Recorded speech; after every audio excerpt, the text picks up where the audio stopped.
as speculation increases that Donald Trump will take the daring and desperate step of firing special counsel Robert Mueller to shut down the Russia investigation. Perhaps the better question is, will Trump sack Deputy Attorney General Rod Rosenstein, who effectively controls the future of Mueller's probe?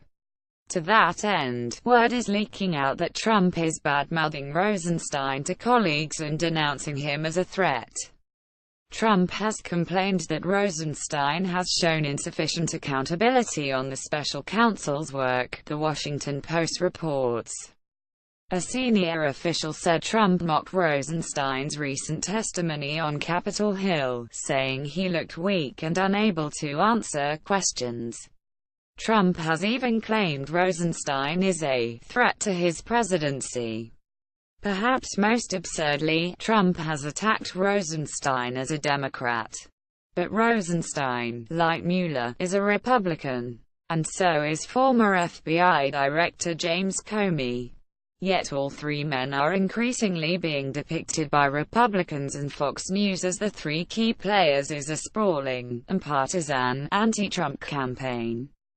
That's how far-flung the right-wing crusade now stretches at smearing lifelong Republicans as part of the Trump problem. Why is Rosenstein so important, and why is Trump now grousing about him and making veiled threats about implementing changes in the Justice Department's leadership? According to the Post, Rosenstein remains central to the investigation into possible collusion between Trump and Russian operatives because Trump's Attorney General, Jeff Sessions, recused himself from having any connection or oversight of the probe. That task now falls to Rosenstein, who has said he is satisfied with the investigation. And it was Rosenstein who pushed back on Republicans last week during the House Judiciary Committee hearing, as they relentlessly attacked Mueller's investigation as being tainted, unfair, and out of control. Rosenstein insisted he saw no reason to take any action against Mueller. Instead, the Republican special counsel has Rosenstein's full confidence. He praised Mueller as being ideal for the investigation.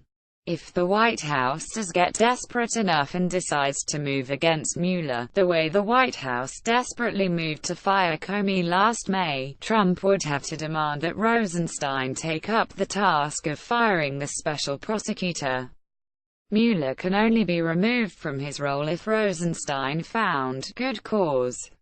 If he did not find good cause, Trump would have to fire him and likely others inside the Department of Justice leadership until he found someone willing to complete the White House's command to get rid of Mueller.